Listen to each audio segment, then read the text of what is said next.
तोहर बेटा के सनदित से मिलै छौगे। Recording by Rajeev rock film Supaul. बतना में दलिया निशानी ससुरा में खिलै छौगे। ससुरा में खिलै छौगे। बतना में दलिया निशानी ससुरा में खिलै छौगे।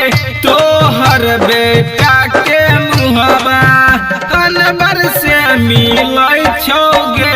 तोहर बेटा के मुहबा सनदित से मिलै छौगे। Recording by Rajeev rock film Supaul. सनदित से मिलै छौगे। हम करियो मन मानी जियो बतना के दिहल निशानी।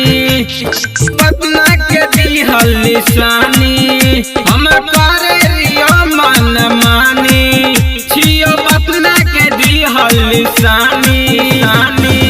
झूठ के यारबा रसगुल्ला बाँटै छौगे।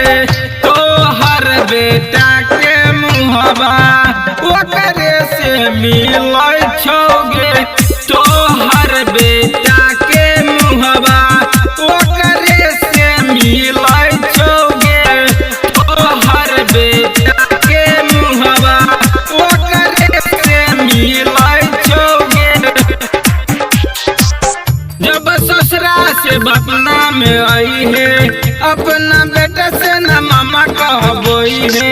अपना बेटा से न मामा कहबोई है। जब ससुरा से बपना में आई है अपना बेटा से न मामा कहबोई है। तैया बेचारा मिली के दिलवा खिलै छौगे।